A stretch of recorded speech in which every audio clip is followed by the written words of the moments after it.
किन का नाम था अस्मा? सर हज़रत अबू बकर की साली का नाम था। साली का? नहीं नहीं नहीं, हाँ जी, नहीं नहीं बेटी, सॉरी सॉरी, बेटी बेटी बेटी। एक उनकी और बेटी हज़रत थी, मोहम्मद सल्लल्लाहु अलैहि वसल्लम की साली थी और हज़रत अबू बकर की बेटी थी। एक हज़रत अबू बकर सिद्दीक़ की बेटी थी। जी। उनका क्या काम था, उन्होंने क्या रोल प्ले किया था? हज़रत बीबी अस्मा ने, उनकी क्या काम मशहूर है जो उन्होंने किया था? सर मुझे नहीं पता। जब ये दोनों हस्तियां गारे सौर में थीं, 3 दिन वहाँ रहीं, तो उधर खाना शाना कौन लेके आता था? हज़रत अस्मा। पता नहीं, मैं शायद हज़रत अस्मा ही थी। ये बकरियां चराने के बहाने उधर फिरती रहती थी और बीच में कहीं, हालांकि गारे सौर की चढ़ाई बड़ी मुश्किल है, तो बहरहाल कहीं बकरियां चराते चराते वो उधर, कहते हैं कि शायद वो खाना पहुँचाती थी या पहुँचाया उन्होंने कुछ, मेरा अगर मैंने सही याद है मुझे, क्योंकि मैं बड़ा बचपन में पढ़ा हुआ है। और दूसरी बीबी अस्मा जो थी वो हज़रत अबू बकर सिद्दीक़ की बीवी भी बनी थी, वो कौन थी? पता। वो सैयदना अली की भाभी थी। हज़रत जाफ़र तैयार का नाम सुना है? नजाशी के दरबार में जिन्होंने खुतबा दिया था, वो आई थिंक उनकी वाइफ थी। और हज़रत जाफ़र तैयार हज़रत अली के बड़े भाई थे। और जब हज़रत जाफ़र तैयार शहीद हो गए, जंगे मौता थी शायद उसमें, तो नबी करीम सल्लल्लाहु अलैहि वसल्लम मदीना मुनव्वरा में बैठे लोगों को बता रहे थे, या एक किस्म की जैसे रनिंग कमेंट्री कर रहे होते हैं, तो उसमें उन्होंने बताया कि जाफ़र लीडर थे वहाँ पे, कमांडर इन चीफ थे मुसलमानों की जो रूमियों के साथ पहली जंग थी उसमें। तो यूँ समझ ले कि नबी करीम सल्लल्लाहु अलैहि वसल्लम के पहले सफ़ीर भी वो थे, कि नजाशी के दरबार में भी वो गए हैं, महाजरीन जो गए हैं उनमें लीडर वो हैं। सरकार से भी पहले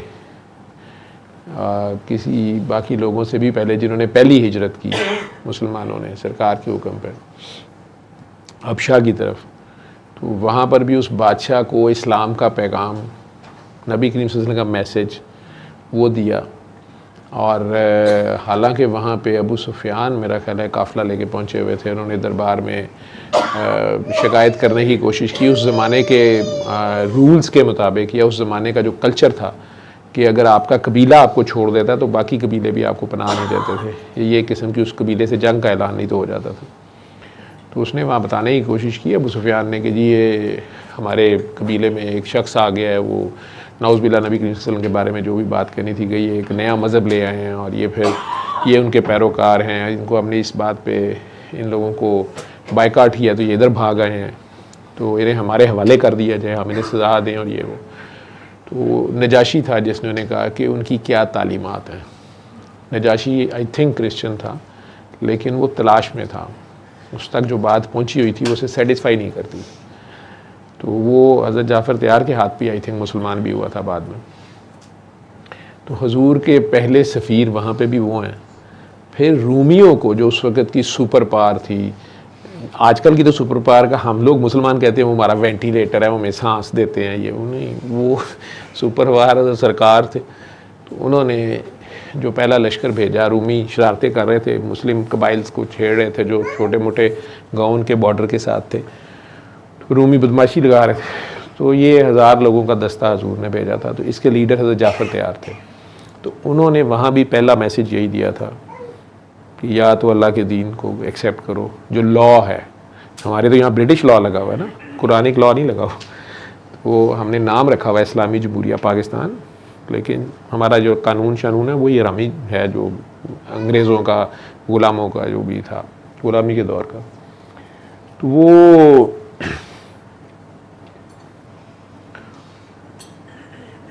वहाँ पर भी उन्होंने पहला मैसेज यही दिया।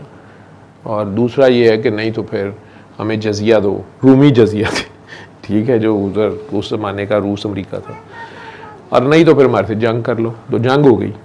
तो उसमें सब वो शहीद हो गए। हुजूर ने पहले बताया हुआ था कि अगर ये शहीद हो गए तो फिर नंबर 2 कमांडर इन चीफ ये होंगे, और फिर भी शहीद हो गए तो नंबर 3 खालिद बिन वलीद होंगे। और फिर खालिद बिन वलीद जो थे आखिर में, वो बताते हैं उस दिन उनके हाथ से 9 तलवारें टूटी, इतनी जंग शदीद हुई। और आखिर में बहरहाल वो उन्होंने ऐसी जंगी चाल चली कि रूमी भी बस हो गई हुई थी उनकी, उन्हें समझ नहीं आ रही थी। उन्होंने कुछ मुसलमानों को कहा कि यार तुम लोग पीछे से पहाड़ के घूम के वापस ऐसे एंटर हो, नारे मारते जैसे पीछे से नया लश्कर आ गया। तो रूमियों को हो गया कि यार ये तो नए बंदे आ गए इनके। तो उसके बाद उन्होंने रिट्रीट करना शुरू किया। तो रूमियों ने भी नहीं पीछा किया, लड़ाई नहीं हुई, जिस पे सैयदना उमर फ़ारूक को बड़ा एतराज़ रहा। वो बड़ा आके सरकार के दरबार में उन्होंने कहा कि मुसलमानों ये कॉन्सेप्ट नहीं था। तो सरकार ने कहा कि नहीं, जब हालात इस लेवल पे आ गए थे तो ये भी एक चाल ठीक है, नेक्स्ट टाइम पे बात चले गई। लेकिन बीबी अस्मा जो कहते हैं ना ये मुसलमानों को 4 शादियों की इजाज़तें, और ये वो, और हुजूर ने इतनी शादियाँ की, बाकियों ने इतनी की। ये जहन में रखें कि मुसलमान बहुत थोड़े थे, मर्द उसमें बहुत थोड़े थे, ठीक है। अब जो मुसलमान जंगों में शहीद हो रहे हैं उनकी बीवियां, उनके बच्चों की कफालत कौन करेगा? और वो जंग भी ऐसी थी कि थोड़े से लोग और इतनी बड़ी पार से लड़ रहे हैं। उस ज़माने का जो कल्चर है, जो मज़हब है, जो दीन दुनिया है, जो असूल हैं, उन सारों की बेस पे ये थोड़े से लोगों को लानत मलामत भी हो रही है। लोगों के नज़दीक तो ये काफिर हो गए ना, नौज़ुबिल्लाह, मुर्ताद हो गए, काफिर हो गए, उनके दीन से हट गए। तो सोशली भी आपका बाइकाट है। खुद सरकार दो आलम की 2 बेटियों को डाइवोर्स दे दी उसने, अबू लहब ने अपने बेटों से, जो बाद में सैयदना उस्मान गनी के अक़द में आई। एक को तो बल्कि उसने, एक ने मारा भी, उनके पेट में बच्चा था, वो ज़ाया हो गया, और खुद उसी में उनकी शहादत भी हो गई। तो इन हालात में जो चंद मुसलमान अगर लड़ने निकले हैं वो भी शहीद हो जाएं तो बददिली नहीं फैलेगी, बाकी औरतें आइंदा अपने खामदों को जाने नहीं देंगी। प्लस अब ये जो औरतें रह गई या जवान बच्चियां रह गई, उनका बाप शहीद हो गया या खावन शहीद हो गया, तो इनकी कफालत कौन करेगा? कोई फंड्स तो नहीं थे हमारी तरह, उनके बैंकों में पैसे तो नहीं पड़े हुए थे, ठीक है। तो उस वक़्त वो जो चंद मुसलमान बचते थे वही शादी कर लेते थे शहीद की बेबस। वैसे इस्लाम का ये पॉइंट मैं आप सारों को बता दूं, पिछले दिनों कोई मेरे से आर्ग्यू कर रहा था कि जी वो हम दोनों एक दूसरे से पसंद करते हैं तो उसका खामद उसको तलाक नहीं दे रहा और हमने शादी करनी है, तो देखे ना जी अल्लाह ने इजाज़त दी है, लड़की अपनी मर्ज़ी, औरत अपनी मर्ज़ी से रहे फलां रहे। तो मैं उस बंदे को ये पूछ रहा था कि तुमने किस तरह उस औरत को अप्रोच किया जो पहले से किसी के अक़द में है, ठीक है। जिस इस्लाम में, जिस नबी ने, जिस अल्लाह ने ये सिखाया है कि अगर 2 मियाँ बीवी की आपस में लड़ाई हो जाए और वो गुस्से में मर्द तलाक कह भी दे या औरत एक बार ले भी ले, तो हुक्म ये है कि वो 3 महीने इकट्ठे ही रहें उसी घर में, और एक दूसरे को अगर वो चाहते हैं तो कि उनमें से या एक पार्टी चाहती है कि ना हो तलाक, बच्चे उजड़ जाएंगे, या दोनों उस एक लम्हे के गुस्से पे पछता रहे हैं और चाहते हैं कि दोबारा आपस में रहें, क्योंकि हलाल चीज़ों में से ये वाहिद चीज़ है जो अल्लाह को सख्त नापसंद है। तो वो दोनों एक दूसरे के लिए तैयार हों, दोनों एक दूसरे को प्यार करने की कोशिश करें और 90 दिन या 3 महीने के अंदर अंदर रुजू कर लें। उसके बावजूद अगर वो नहीं करते तो फिर उन्हें सेपरेट कर दिया जाता है या 2 तलाक़ें वो कह देते, तो फिर 3 माह का टाइम है। अब इसमें मैं जब ये पढ़ा कहीं या देखा, उसमें ये हुक्म है कि वो लड़की नाराज़ होकर घर आ गई है, या उसने निकाल दी है, मर्द ने निकाल दी है, या वो खुद आ गई है, उनकी सेपरेशन चल रही है, जी डाइवोर्स हो जानी है, जी हो गई है, जी नहीं हो गई है, जी खुला के लिए अप्लाई किया है, नहीं किया। लेकिन जब तक पैचअप का चांस है, मज़ीद 3 तलाक़ें पूरी होने तक, पॉइंट ऑफ नो रिटर्न जाने तक, जब तक ये चांस है कि उनकी सुलह हो जाए या रुजू कर लें या दोबारा निकाह पे तैयार हो जाएं, अगर हो भी गई है, तो मुसलमानों को ये हुक्म है कि कोई मुसलमान उस औरत को या कोई औरत उस मर्द को जो अपनी बीवी से नाराज़ हुआ है, हमारे तो दफ्तरों में सारा दिन यही कहानी हो रही होती है, मर्द बेचारा बड़ा दुखी होता है जी, सच्चा प्यार ही नहीं मिला जी, 3 बच्चे हैं जी, 6 बच्चे हैं और मेरी बेगम बस बड़ा दुख देती है। और बच्ची जो वहाँ बेचारी नौकरी करने गई होती है वो उसकी मामा बनने के चक्कर में पड़ी होती है, अपना लंच भी शेयर कर रही हैं, उन्हें कह रही कोई बात नहीं सर आप बहुत कोई छोड़े परे सर, ये औरतें होती है ऐसी, ठीक है। तो मत ये कुकड़ा कुकड़ी खेलें, एक दूसरे ने दाने पाओ। तो इस्लाम क्या कह रहा है, ये कुकड़ों के काम होते हैं ना, खाम खाए हमें किसी भी कुकड़ी के पीछे पार सूट के कोको कोको कोको कोको कोको, ठीक। तो इस मामले में वैसे सियालकोट के कुकड़ बड़े बदनाम हैं। अच्छा खैर, तो यार मैं कोई कॉमेडी शो नहीं कर रहा होता, मैं इनडायरेक्ट वे में तुम लोगों को कुछ कहने की कोशिश कर रहा होता, खैर तो समझाने की कोशिश कर रहा होता हूँ या बातों बातों में मनाने की कोशिश कर रहा होता हूँ। तो उसमें हुक्म है, सरकार की हदीस भी है कि जब तक उनका अभी पैचअप का चांस है तो कोई मर्द औरत उन दोनों में से किसी को अख मटक्का करने की कोशिश ना करे, अपना पैगाम भी ना भेजे कि आई एम इंटरेस्टेड, या ये कोई बड़ा अमीर है, कोई एमएनए है, कोई एमपी, कोई मिनिस्टर है, कोई जर्नैल है, कोई जज है, तो वो किसी की बीवी को या किसी के खामद को, आजकल काकियाँ भी जर्नैल और सारी हैं ना, जज जुज भी सारे ओहदों पे हैं, तो उसको हिंट भी ना दें, उसको आस भी ना दें, उधर पैगाम भी ना भेजें। जैसे कई कबाइल में पहले होता था कि रिश्ता किसी ने पूछा हुआ है, दूसरी पार्टी अगर पूछ लेती थी गोलियां चल जाती थी। वो गलत बात है कि जी हमने पूछा है, इनकार हो गया, अब कोई ना पूछे, अब ये लड़की की देखते हैं कौन शादी, वो गलत बात है। लेकिन जब एक बंदे ने बात की हुई है, उनका भी चल रहा है, तो अगर वहाँ से क्लियर इनकार जब तक नहीं होता तो उस वक्त तक कोई दूसरा मुसलमान बीच में टांग ना फंसाए। और जहाँ पे मामला ही मियाँ बीवी का है, उनकी लड़ाई हो गई है, ठीक है, ये 3 हालतों में से, मतलब नबी करीम सल्लल्लाहु अलैहि वसल्लम को झूठ से, मेरा ख्याल है उन्हें किसी चीज़ से नफरत नहीं थी, उन्हें नफरत थी झूठ से नफरत थी, ठीक है। अदरवाइज वो स्वाय प्यार के, रहमत के कुछ है ही नहीं है, वो प्यार ही प्यार है। तो नफरत का कॉन्सेप्ट उनके बारे में मतलब आता ही नहीं है। लेकिन अगर उन्हें नफरत थी तो उन्हें झूठ से नफरत थी, ठीक। मतलब वो कहते हैं मजाक में भी ना बोलो। मुझे भी डर जो उनके सामने जाने से आता है, क्योंकि मैं तो अज़ल का झूठा हूँ, तो वो मुझे डर आता है सिर्फ इस वजह से, इस हरकत से आता है कि मैं गपीब बंदा, ठीक। तो डर ही आता है कि लगता है कि उन्होंने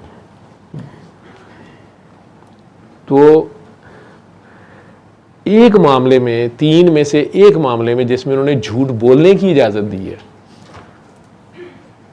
सिर्फ 3 मामले हैं जिनमें आप झूठ बोल सकते हैं, आप कोई इजाज़त है, बल्कि आप गोडे गिट्टे जोड़ के अपने आप को डॉक्टर मोहम्मद जुवैद समझ के मारेंगे आप। अच्छा, इसमें मुझे याद आया, आप में से कई हज़रात फ़ोनों पे दुआ कराते हुए जो है ना वो डॉक्टर जावेद बन जाते हैं, ठीक है। वो काके काकियाँ आगे से जो भी बंदा होता है उसे कहते हैं कि चलो मकसद आपका चाहे दुआ कराना होता है, लेकिन आज से मैं मना कर रहा हूँ कि ये ना किया करें, ठीक है। उसे बता दें मेरा ये नाम है, या नहीं भी आपने नाम बताना, उसे बताएं कि मैं ठीक हुआ हूँ, आप मुझे काका समझ लें या काकी समझ लें। आपके सामने कई बार लोग कहते हैं कि मुझे 7 साल से वो काकी जी दुआ करा रही हैं, मेरा काम भी ठीक हो गया, मैं खुद भी दुआएं करा रही हूँ या कर रही हूँ, लेकिन उन्हें नाम नहीं बताया आज तक। वो कहती बस मैं एक काकी हूँ, तो आप भी काका बना करें। तो उसमें बात जो है वो कहीं और की कुछ और निकल जाती है। तो आज किसी ने फ़ोन करके मुझे बड़ी दुख भरी दास्तान सुनाई है, उसका फ़ायदा कोई नहीं है। खैर, तो हुक्म ये है कि आपने अपना जेस्चर भी शो नहीं करना कि आप इंटरेस्टेड हैं शादी में उस लड़के या लड़की के साथ, ताकि उनका पैचअप अगर हो सकता है तो हो। ये है इस्लाम की असल स्पिरिट। ये जैसे आपने बात करते हुए कह दिया ना शुरू में कि वो आपको पता है मैं शादी होके गई तो वो जॉइंट फैमिली सिस्टम था, आपको तो पता ही है पाकिस्तान में, ठीक है। अल्लाह कह रहा है इन्हें कहो कि ये फ़िरका फ़िरका ना हो, ठीक है। ये फ़िरके का इस्लाम से कोई ताल्लुक़ नहीं है। इसी तरह ये जो जॉइंट इस्लाम एक जॉइंट फैमिली सिस्टम है, ये नहीं है कि एक ही घर में सारे रह जाएं, उससे नहीं अल्लाह मना कर रहा। अब एक ही कमरे में सारे बंद करी जा रहे हो, नहीं, आप जगह थोड़ी है, बिल्कुल अपना अपना घर लें। आपकी सोच में आप एक फैमिली हो। पहले तो कबीले एक दूसरे के लिए मर जाते थे ना, अब सगे बहन भाई नहीं एक दूसरे के लिए मर रहे। सिवाय मरग शादी के, शादियां तो इसलिए रखी होती हैं कि अच्छा यदि धी भी वड्डी होंगी भी, हम आएगा ना मनान, असी जाना ही नहीं। मरग का भी कई बार कह देते हैं साडा बनना हो गया फॉर गॉड से। अल्लाह ने सिला रहमी पे बड़ा जोर दिया है और कता रहमी के सख्त खिलाफ है। जो एक यूट्रस के लोग होते हैं उन्हें इकट्ठा रहना चाहिए, जो एक माँ के रहम से आए हैं। उन्हें आपस में प्यार मोहब्बत भी, एक दूसरे के ऊपर उनका हक ज़्यादा है, एक दूसरे का पहले ख्याल करना है और सेक्रीफाइस भी करना है। ये इस्लाम है, इसमें सलामती है, इसमें कोई भलाई है। लेकिन जब आप इन चीज़ों को वैल्यू नहीं करते तो फिर आप जगह जगह छितर खाते हैं और बड़ी देर बाद याद आता है। लेकिन कमिंग बैक, हुक्म ये है कि जब तक वो इद्दत पूरी नहीं होती, आप में से कोई अपने किसी हवाले से इशारा भी, डायरेक्ट बात नहीं, इशारा भी नहीं देगा कि आप इंटरेस्टेड हैं शादी में, ताकि उनका अगर पैचअप हो सकता है तो वो हो किसी तरह। और अगर मियाँ बीवी की सुलह कराने के लिए झूठ भी बोलना पड़े, एक को उधर ले जाके कहा कि वो तो तुम्हारे लिए मर रहा है, वो चाहे गालियाँ दे रहा हो, उसको जाके कहा वो तुम्हारे लिए मर रही है, वो चाहे गालियाँ दे रही हो, और आहिस्ता आहिस्ता उनकी किसी तरह सुलह कराने की कोशिश करना, इसमें झूठ बोलने की इजाज़त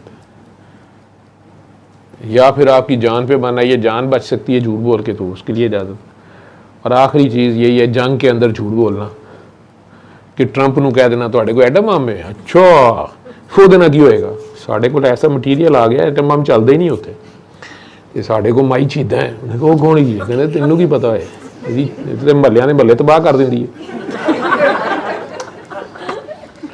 वो ट्रंप खुद WWE से आया हुआ है, नूरा कुश्तियां खेल खेल के, ठीक है। इन्होंने तो एक बार असी अपना झारे का भरा घलता कि पता नहीं बेटा था उसका, वो उधर इनके पहलवानों को थप्पड़ मारे, वो रिंग तो बाहर, वो सारे हाथ जोड़ गए, भाईजान सच्ची मुच्ची नहीं लड़ना, उन्होंने समझ ही ना आया, बेचारा खानदानी पहलवान, बड़ी मुश्किल इन्होंने उसको ये नूरा कुश्तियों पर लगाया, ठीक है। नवाज शरीफ साहब वो बाद पैदा हुए, तो ये उन्होंने घर हूँ, हालांकि उनकी कोई बच्ची है, मैडम कलसूम नवाज उन्हीं की उस घर से हैं, लेकिन बहरहाल की हो सकता है, तो शैतान आखिरकार घेर ही लेता है। वो हुक्म ये है कि आपने उधर पैगाम भी नहीं भेजना, ठीक। तो उस वक़्त मुसलमान तो थोड़े से थे, तो जिस तरह से उस जंग में बहुत से मुसलमान शहीद हो गए, अब उनकी बीवियां हैं, बच्चे हैं, घर कैसे चलेगा। तो हज़रत जाफ़र तैयार की जो बेगम थी, हज़रत अली की जो बड़ी भाभी थी, उनका नाम भी अस्मा था, ठीक है। तो उनसे फिर शादी किसने की थी?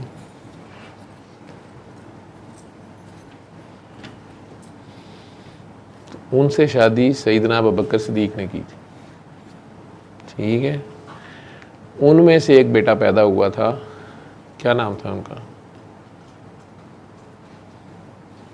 उनको पाला, पैदा हज़रत अबू बकर के बेटे थे वो, और थोड़े ही अभी बड़े हुए थे, तो सरकार भी पर्दा फरमा गए, और फिर सैयदना अबू बकर सिद्दीक़ भी 1 साल बाद चले गए। अब वो फिर बेवा हो गई, बेटा भी अभी छोटा सा था। अब किसने उनसे शादी की और उस बच्चे को किसने पाला?